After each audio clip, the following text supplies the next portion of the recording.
성경 보겠습니다. 사무엘상 2장입니다. 12절부터 26절까지 먼저 교독하겠습니다. 제가 먼저 읽겠습니다. 엘리의 아들들은 행실이 나빴다. 그들은 주님을 무시하였다.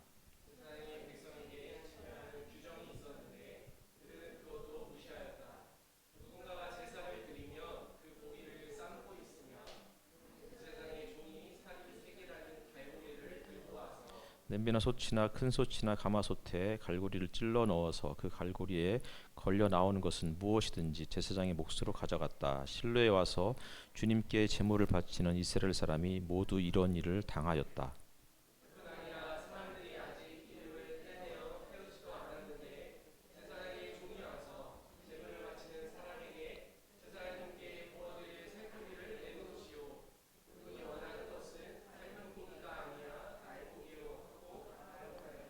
제물을 바친 사람이 그 종에게 먼저 기름을 태우도록 되어 있으니 그렇게 하고 난 다음에 원하는 것을 가져가시오 하고 말하면 그는 아니요 당장 내놓으시오 그렇지 않으면 강제로라도 가져가겠소 하고 대답하였다.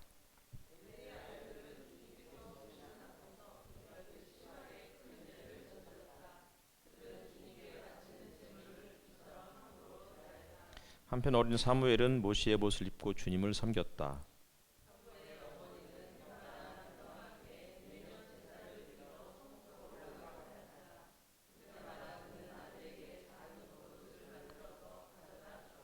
그리고 엘리는 엘가나와 그의 아내에게 주님께 간구하여 얻은 아들을 다시 주님께 바쳤으니 주님께서 두 분 사이에 이 아이 대신에 다른 자녀를 많이 주시기를 바랍니다 하고 복을 빌어 주었다. 그들은 이렇게 축복을 받고서 고향으로 돌아가곤 하였다.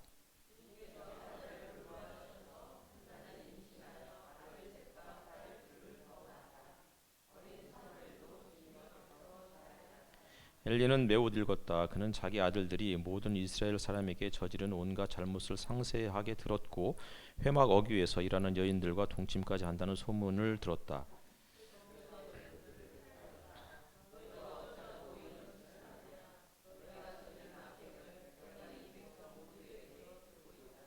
이놈들아 당장 그쳐라. 주님의 백성이 이런 추문을 옮기는 것을 내가 듣게 되다니 두려운 일이다.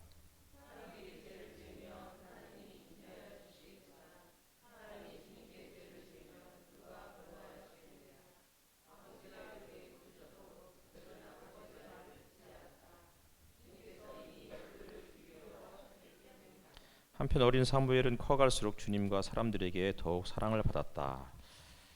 다음 3장 1절부터 3절까지입니다. 시작.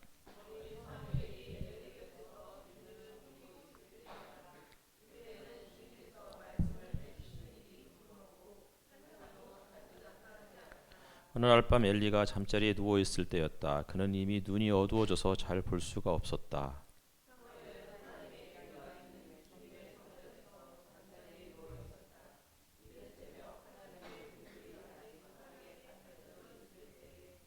예,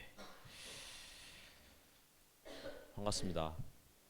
예, 연휴 내내 이렇게 비가 내렸죠. 그래서 어린이날이 끼어 있는 연휴였는데 종일 비가 내려서 아이들과 어디로 가야 할지 고민하는 분들이 많이 있었을 것 같습니다. 연휴 내내 비가 내리니까 이제 결국은 갈 곳이 실내밖에 없었고요. 그래서 이제 실내에서 어떻게 놀아줘야 되나. 실내로 들어가면 이제 비싸지잖아요. 그래서 이제 재정적인 부담이 있는 가정들은 아마 이제 가까운 식당이라든지 뭐 이런 곳에 갔다가 식사하고 집에 들어왔을 것 같고 종일 며칠을 또 집에서 보냈을 수도 있습니다. 그래도 어쨌든 간에 이 시간이 어떻게 갈까?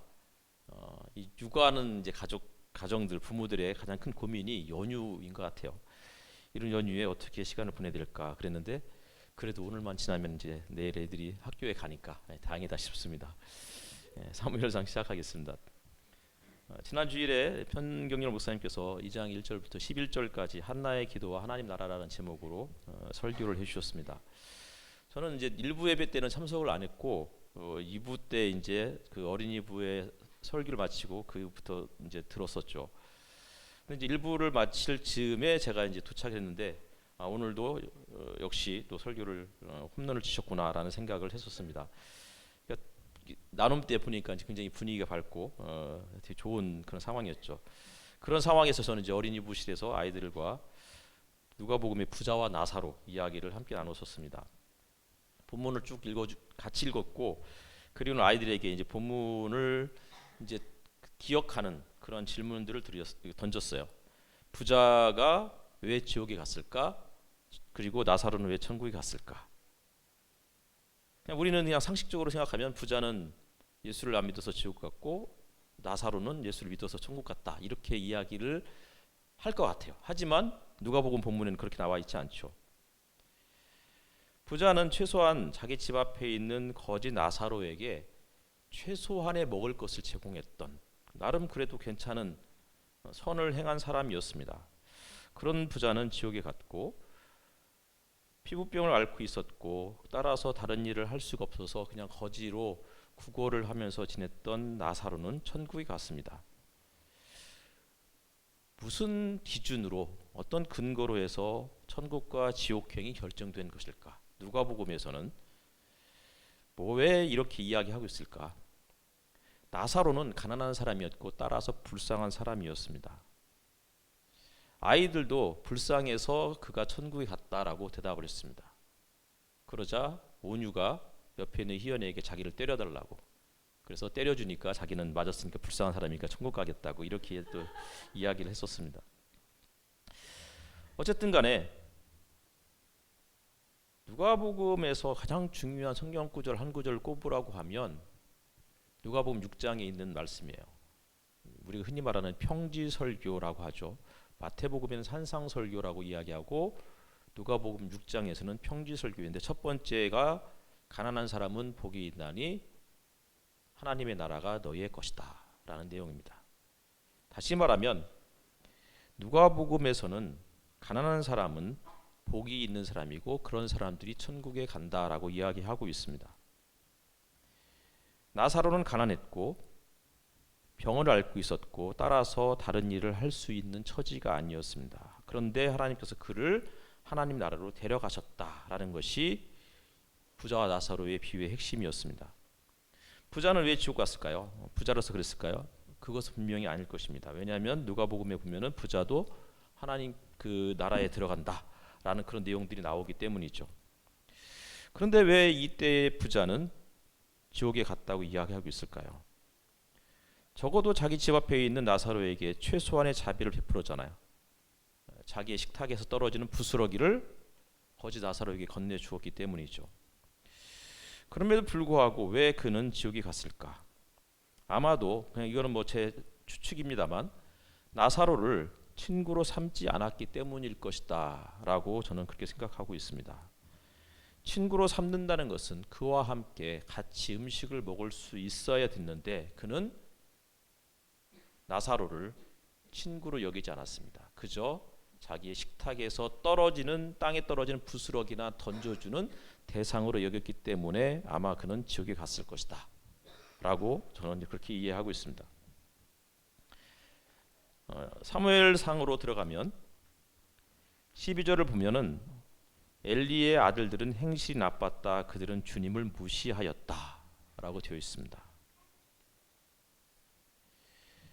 11절에 보면 한나의 기도가 나오고, 그리고 11절 앞이죠. 그리고 11절에 엘가나와 그의 가족들이 집으로 돌아갔고 사무엘은 엘리 곁에서 야훼 여호와를 섬기는 자가 되었다라고 이야기하고 있습니다.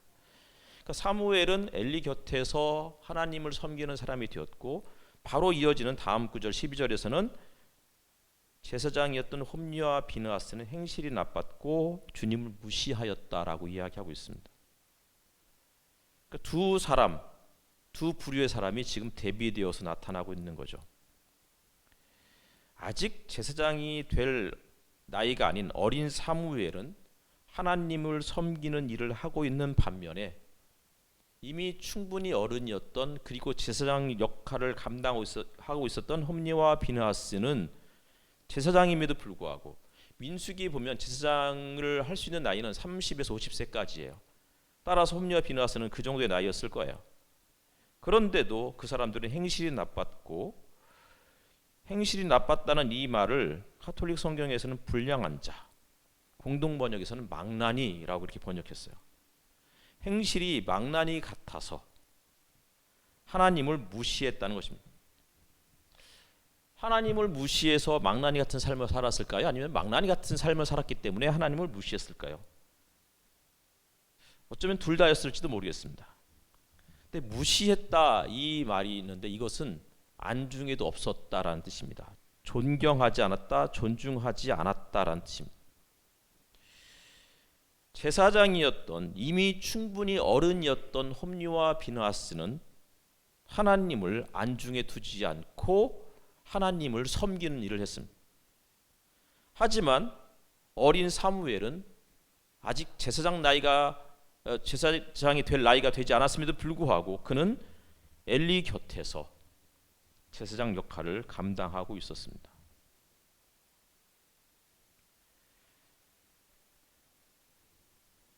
홈리와 비느하스는 이처럼 하나님을 무시했고 사람들을 무시하는 모습을 계속해서 드러냈는데 가장 대표적인 예가 제물을 들고 왔던 사람들에게 제사 규정을 어기고 자기들이 원하는 대로 갈고리가 3개 달린 이 삼지창을 가지고 고기를 삶는 그 솥에다가 찔러서 자기들이 원하는 부위를 다 가져갔습니다.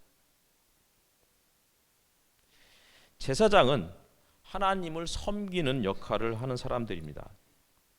하나님과 사람 사이에서 중재자의 역할을 감당해야 하는 것이 제사장입니다. 그런데 그런 제사장이 하나님을 무시했고 하나님 앞에 제물을 바치러 온 사람들의 모든 사람들을 무시하고 그리고 대놓고 제물을 빼앗아가는 일들을 일삼았습니다. 14절에는 그들이 실로에 와서 제물을 바치는 모든 이스라엘 사람들에게 그렇게 했다라고 이야기하고 있습니다. 17절에는 주님께 바치는 제물을 이처럼 함부로 대하였다라고도 이야기하고 있습니다. 정리하면 엘리의 두 아들 홈리와 비느하스는 행실이 나쁜 망나니 같은 사람들이었던 반면에 사무엘은 엘리 곁에서 성실하게 제사장 역할을 감당했던 것이죠.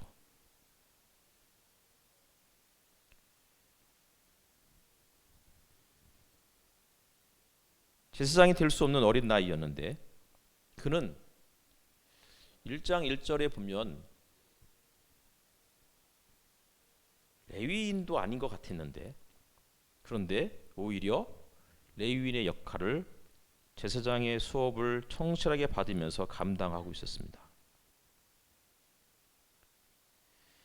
근데 18절을 보면 11절과 조금 뭔가 달라요. 11절에서는 뭐 저희 이제 여기 본문에 아마 나오지 않겠지만 그 스크린에 나오지 않겠지만 엘리 곁에서 하나님을 섬겼다라고 되어 있지만 18절에서는 조금 다르죠.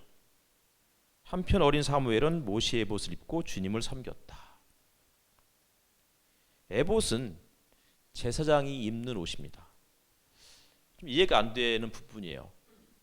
제사장이 되려면 30에서 50세 사이에 제사장의 역할을 감당할 수 있었는데 어떻게 어린 사무엘이 에봇을 입고 있었을까? 아마 굉장히 의도적인 표현이었었던 것 같아요.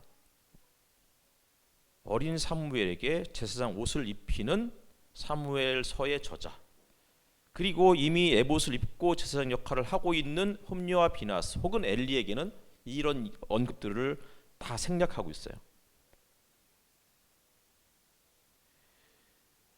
충분히 성인이었던 홈리와 비느하스는 주님의 제물을 함부로 대했고 따라서 제사장 역할이 박탈되고 있음을 계속해서 보여주고 있는 것 같아요. 그러면서 11절에서는 사무엘이 엘리 곁에서 주님을 섬겼다고 이야기했는데 18절에서는 엘리가 사라져요. 무슨 얘기예요? 갈수록 엘리의 역할보다는 이제 그 힘이 사무엘에게 이전되고 있는 것 같은 그러한 묘사들인 것으로 이해할 수 있을 것 같습니다. 다시 말하면 엘리 시대가 저물고 홈리와 비느하스의 시대가 저물고 그리고 이제 곧 사무엘의 시대가 개막하고 있음을 동토하고 있음을 보여주는 내용이죠. 22절과 비교해 보면 더 분명해져요. 22절을 한번 읽어볼까요? 자, 시작.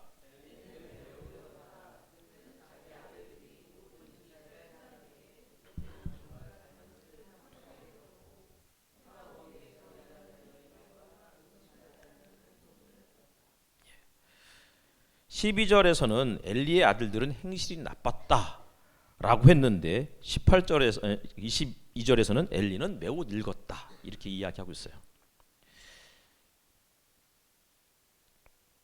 3장에 가면 엘리는 눈이 어두워졌고 하나님의 음성을 사무엘에게는 들려오는데 엘리에게는 들리지 않는 이러한 상태들을 또 대조해서 비교해주고 있어요.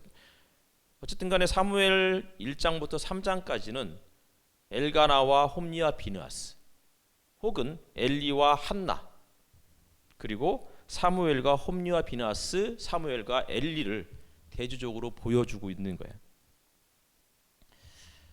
한나는 해마다 남편 엘가나와 함께 매년 제사를 드리러 성소를 찾았습니다. 그리고 갈 때마다 사무엘을 위해서 겉옷을 만들어 왔어요. 근데 여기서 작은 겉옷이라고 되어 있어요. 19절에 보면 그는 아들에게 작은 겉옷을 만들어서 가져다 주었다. 왜 작은 겉옷이라고 이야기했을까? 그래서 다른 번역본들 다 찾아봤더니 다 똑같이 번역을 했어요. 왜 작은 겉옷이라고 했을까? 사무엘은 아직 어려요. 어린 아들을 위해서 1년에 한 번씩 찾아가서 아들에게 옷을 지어서 건네주는데 일반 가정 같으면 사무엘이 클 것을 예상을 하고 충분히 그의 성장보다 더 큰 옷을 지어서 입혔을 것 같아요. 보통 우리 이제 집에 아이들 클 때 그렇잖아요. 초등학교 1학년이 초등학교 3학년짜리 옷을 입히잖아요. 그래서 3학년쯤 옷이 맞으면 옷이 이미 다 헤어져서 버리잖아요. 참 이해할 수 없는 부분이기도 해요.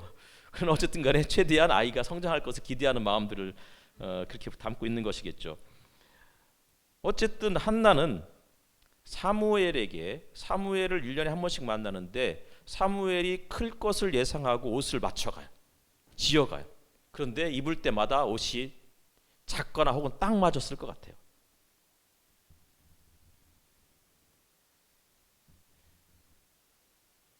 몸에 딱 맞는 옷을 입었을 때 기분이 굉장히 좋아요.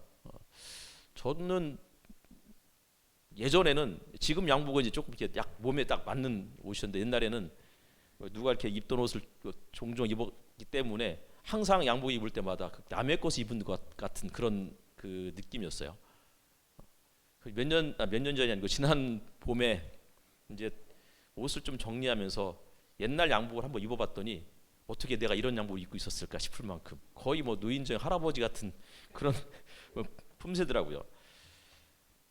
그러다가 이제 딱 몸에 맞는 옷을 입었을 때 그 기분이 되게 좋더라고요. 한나는 사무엘에게 딱 그의 체격에 맞는 옷을 손수 지어 입혔던 것 같아요. 몸에 딱 맞는 옷을 입었을 때 행동 거지도 굉장히 자연스러워져요. 사무엘은 한나가 지어준 옷을 입고 자연스럽게 행동했을 것으로 보여집니다. 사무엘상 15장에 가면 아말렉과의 전투가 벌어져요. 그때 하나님께서 아말렉과의 전투는 진멸하라라고 이렇게 명령하셨어요. 그런데 사울이 하나님의 명을 거역하고 전리품을 취했다가 결국은 사무엘이 사울에게 당신은 이제 하나님께서 당신을 버리실 것이다 라고 이야기하고 돌아서죠. 그때 사울이 한나의 겉옷을 붙잡아요. 근데 사무엘의 그러자 사무엘이 단호하게 그걸 뿌리치다가 사무엘의 겉옷이 찢어져요. 사무엘서에 보면은 사무엘은 옷에 굉장히 예민했던 사람으로 그렇게 나타나 있어요. 19장에 가면은 사울이 다윗을 잡으려고 라마나윳에 가요. 그때 예언자 무리들이 사무엘 앞에서 춤을 추고 예언을 했어요. 나중에 사울도 그곳에 당도했고, 그리고는 사울도 예언을 하고 춤을 추는데 뭐라고 하고 있느냐면 사울은 하루 밤낮을 옷을 벗고 예언을 하고 춤을 추었다라고 되어 있어요. 사울은 옷을 벗어요. 반면에 사무엘은 어린 나이에도 에봇을 입었고, 그리고 겉옷을 늘 잘 챙겨 입었고, 심지어 사울에게 겉옷을 찢김당하는 그런 일들이 벌어져요. 사무엘상 28장에 가면은 이미 이제 사울은 죽었어요. 사울은 거의 이제 막 그 광기에 휩싸여서 신접한 여인을 찾아가죠. 그리고는 그 여인을 통해서 사무엘의 영혼을 소환하는데, 그때 땅에서부터 사무엘의 영혼이 올라오잖아요. 근데 그가 사무엘인지 어떻게 알았어요? 그가 입고 있는 겉옷을 보고 알았다라고 되어 있어요. 그만큼 사무엘은 옷이 중요한 사람이었어요. 무슨 이야기를 해주고 싶은 것일까 생각해 보니까, 사사시대에 각자의 소견대로 그냥 행했던 그런 시대에 제사장이 타락해서 종교 지도자의 역할을, 업무를 경솔하게 여기고 하나님을 경멸하던 시대에, 왕이 옷을 다 벗고 예언을 하던 시대에, 사무엘은 어려서부터 에봇을 입었고 한나가 지어준 옷을, 몸에 딱 맞는 옷을 입었고, 전쟁터에 나갔을 때든 심지어 무덤에서 안치된 이후에 신접한 여인이 그의 영혼을 불러 올렸을 때에도 그는 겉옷을 잘 입고 있었다는 것을 부각시키고 있는 것이죠. 엘리는 매우 늙었습니다. 그래서 자기 아들들이 이스라엘 사람들에게 저지른 온갖 잘못을 상세히 들었어요. 하지만 그는 단호하지 못했습니다. 자기 아들들이 그토록 나쁜 행동을 선보이고 있는데도 한동안 몰랐던 것 같았습니다. 반면에 한나는 1년에 한 번 아들을 만나러 가는데 아들이 어떻게 자라는지 이미 예측하고 있었고, 늘 옷을 지어 입히면서 아들을 위해서 기도했을 것입니다. 같은 집에 살아도 자기 아들들이 어떻게 살아가는지 그냥 무심한 채 살아갔던 엘리와 달리, 한나는 따로 떨어져 있음에도 불구하고 늘 기도에서 혹은 마음속에서 아들을 위해서 아들을 품고 살았던 것으로 보여집니다. 홈리와 비나스가 하나님과 사람에게 큰 죄를 짓고 있는 사이에 사무엘은 어땠을까요? 26절 읽겠습니다.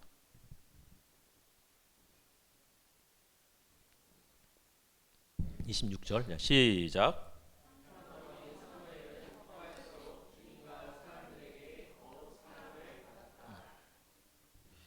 많이 들어봤던 구절이죠. 21절에도 어린 사무엘도 주님 앞에서 잘 자랐다 이렇게 돼 있어요. 이게 이제 누가복음 2장 52절에 있는 말씀을 떠올리게 해요. 예수는 지혜와 키가 자라고 하나님과 사람에게 더욱 사랑을 받았다. 예수님이 12살 때였어요. 명절이 되어서 부모와 친척과 예수님이 예루살렘 성전을 방문했고, 그리고 절기가 끝날 즈음에 집으로 돌아가다가 나중에 보니까 예수님이 함께 동행하지 않은 것을 알게 되고, 그리고는 다시 성전으로 돌아가서 그 예수님을 만나게 되죠. 예수님이 성전에서 무슨 일을 하고 있나 봤더니 성전에서 랍비들과 함께 이야기 나누고 있었어요. 왜 여기 있느냐라고 부모가 다그치자 예수님께서 하셨던 말씀이 뭐였어요? 내가 내 아버지의 집에 있어야 할 줄을 알지 못하셨습니까? 예수님은 사무엘처럼 아버지 집에 머무는 사람이었습니다. 그리고 아버지 집에 머물자 그 지혜와 키가 자라면서 하나님과 사람에게 더욱 사랑을 받는 사람이 되었습니다. 사무엘도 아버지의 집 성전에 머무는 사람이었습니다. 성전에 머물렀더니 하나님께만 사랑을 받는 자가 아니고 하나님과 사람에게 사랑을 받는 사람이 되었습니다. 무슨 얘기죠? 홈리와 비느하스는 하나님과 사람 사이에 중지하는 제사장이었지만 그들은 하나님을 무시했고 그리고 사람들을 경멸했기 때문에 결국은 하나님과 사람들로부터 버림받은 사람이 되었습니다. 반면에 사무엘은 하나님의 집에 머물면서 하나님을 공경했고 따라서 사람들에게도 사랑을 받는 인물이 되었습니다.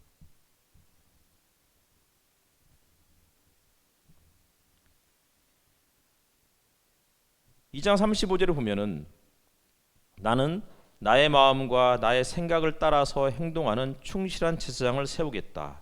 내가 그에게 자손을 주고 그들이 언제나 내가 기름 부어 세운 왕 앞에서 제사장 일을 보게 하겠다.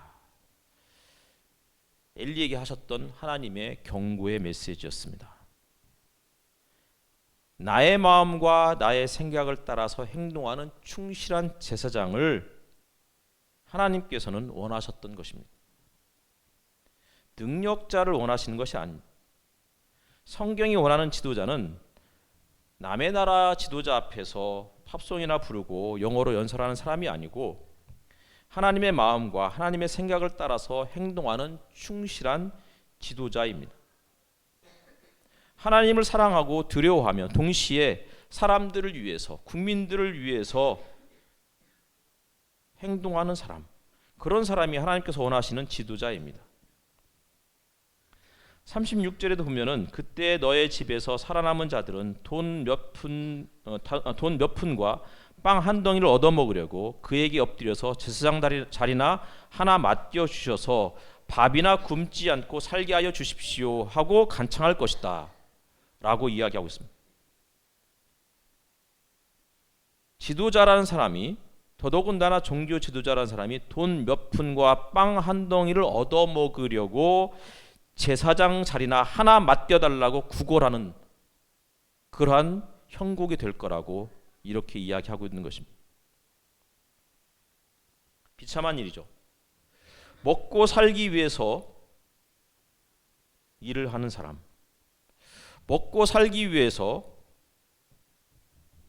지도자의 자리를 고수하는 사람. 먹고 살기 위해서 일을 하는 건 당연해요. 하지만 그것만을 위해서 살아가서는 안 된다는 거예요. 하나님과 사람 앞에 사랑을 받는 삶이 중요한 것이죠. 3장 1절도 보겠습니다. 같이 읽겠습니다. 시작.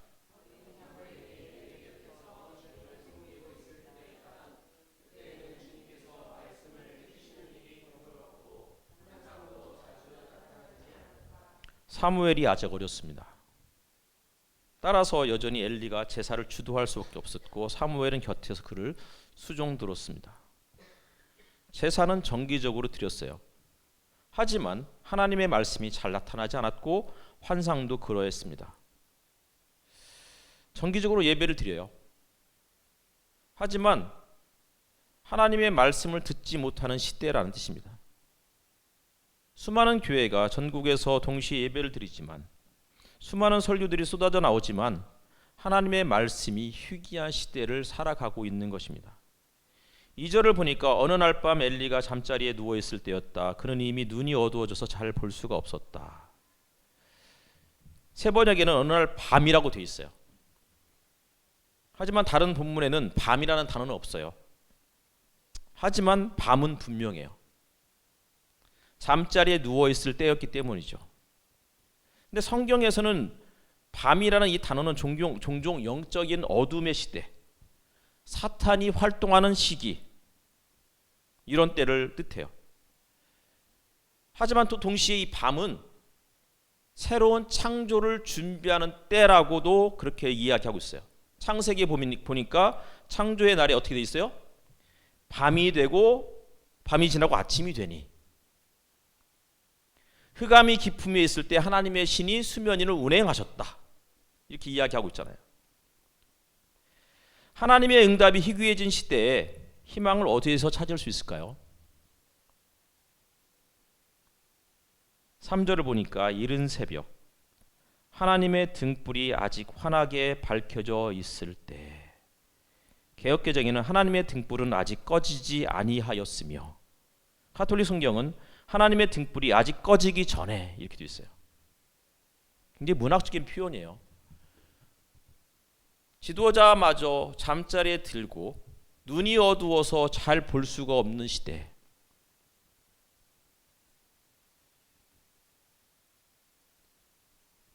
한나는 일어나서 성소에서 기도하는데 지도자는 의자에 앉아 있는 시대. 한나는 갈급해서 하나님께 기도하고 있을 때 저게 기도하는 것인지 술 취하는 것인지 구분을 못해서 엉뚱한 소리를 하는 그러한 시대. 사무엘 저자는 상당히 문학적인 사람으로 보입니다. 모든 것이 잠들어 버리고 칠흑 같은 어두움에 온 세상을 뒤덮었던 것으로만 보이는 이러한 상황에서 하나님의 등불이 아직 꺼지지 않았다고.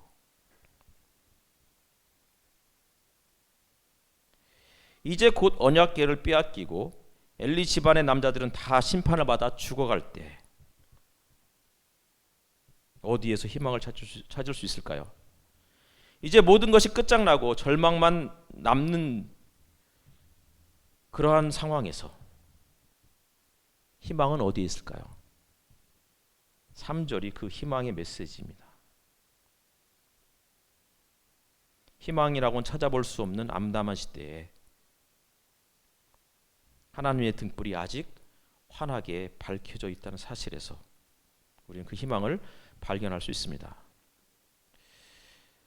조르주 디디 위베르만이라는 사람이 쓴 반딧불의 잔존이라는 책이 있습니다. 위베르만은 반딧불을 통해서 절망의 시대에 우리는 여전히 희망을 찾아야 된다고, 희망을 노래해야 한다고 말하고 있습니다. 그는 이 책에서, 반딧불의 잔존이라는 이 책에서 약한 빛과 강한 빛을 대립해서 자신의 사유를 전개하고 있습니다. 반딧불로 상징되는 약한 빛은 힘없는 사람, 연약하고 어린 사람, 혹은 민중을 상징합니다. 반면에 강한 빛은 서치라이트, 스포트라이트와 같은 강한 빛으로서 지배자, 기득권층을 상징합니다. 세상은 지배자와 기득권층이 선도하는 것처럼 보입니다. 그런데 이러한 지배자와 기득권층이 탐욕에 눈이 멀었습니다. 이런 상황에서 힘없는 국민들이 이리 휘둘리고 저리 휘둘리고 먹고 살기가 너무 힘들어서 삶을 포기해야 하는 상황에 처해져 있습니다. 이런 상황에서 희망을 발견할 수 있을까요? 아니, 희망을 말하는 것이 타당하다고 말할 수 있을까요? 위베르만은 반딧불이 사라졌다고 말하는 시대에 사실은 반딧불이 사라진 것이 아니고 강한 빛 때문에 반딧불이 보이지 않는 것뿐이라고. 아니, 우리는 강한 빛에 눈이 멀어서 반딧불과 같은 작은 불빛을 바라보는 일도 혹은 관심도 이미 꺼버렸을 수도 있다고. 하지만 여전히 반딧불은 어딘가에서 자기의 빛을 비추고 있다고 이야기하고 있습니다. 강한 빛 때문에 우리의 눈이 멀어져 갈 때에, 그럴 때일수록 우리는 눈을 부릅뜨고 쉬지 않고 어딘가에서 빛을 내고 있는 반딧불을 찾아내야 한다고 이야기하고 있습니다. 꺼질 듯한 희미한 불빛을 지녔지만 사라지지 않는 것들에 남아있는 공동체, 성경에서는 그것을 그루터기라고 이야기하죠. 남은 자들. 반딧불의 불빛은 상존하진 않지만, 잔존하지만 여전히 우리 주변에서 머물러 있다고 이야기하고 있는 것입니다. 그러니 절망의 순간에도, 하나님의 응답이 사라진 것 같은 시기에도 여전히 우리는 주님의 집에 머물면서, 다시 말하면 그분이 우리를 만나주시고 말씀해 주실 때까지 기다리면서 귀를 기울이고 눈을 부릅뜨고 반딧불의 잔존처럼 명멸하는 것 같은 하나님의 말씀의 빛을 찾아 나서야 한다고 이야기하고 있습니다. 라질로 네메스의 영화 사울의 아들이라는 영화가 2016년도에 개봉이 되었었는데, 이 영화는 아우슈비츠에서 시체 처리반 존더 코만도라는 그런 그 역할을 하는 사울의 이야기를 담고 있습니다. 하루에도 수백 명씩 아우슈비츠에서 시체로 사람들이 그렇게 굴러 나오고, 그리고 그들을 소각해야 하는, 이런 일을 해야 하는 사울이었습니다. 그날도 시체가 산더미처럼 쏟아져 나오는데, 시체 그 더미 한가운데에 한 소년의 여전히 숨이 끊어지지 않은 상태에서 누워 있었습니다. 그것을 발견한 사울은 그를 찾아가서는 그를 최대한 살리고자 노력했습니다. 하지만 나치가 그를 보고서 그의 남아있는 숨까지 끊어버렸습니다. 사울은 죽은 그 아이를 최대한 소각되지 않고 사람답게 장례를 치러주고자 노력했습니다. 그리고는 랍비를 찾아가서는 그를 위해서 제대로 된 장례를 치러달라고 부탁했습니다. 왜냐하면 그가 자기의 아들이었기 때문이죠.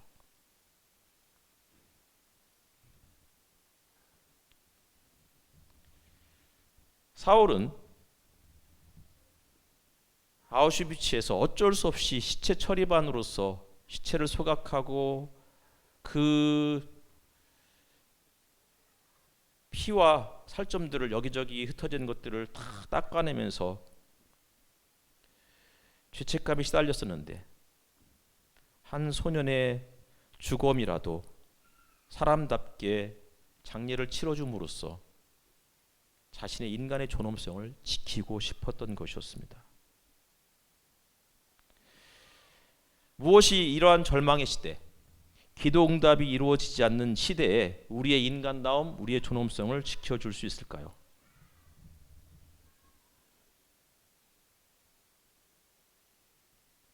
목회 서신에 시편 61편 말씀을 묵상했던 내용들을 함께 실었었습니다. 왜 기도해야 할까요? 2주 전에 세월호 유족 문지성 양 아버지께서 기도를 1000번을 해도 한두 건 정도 응답받을까 말까 하는데 왜 우리는 교회를 다니고 왜 기도하는 걸까요? 이렇게 물으셨던 그 질문. 이 질문은 그만이 아니고 우리 모두가 품고 있는 질문이기도 합니다.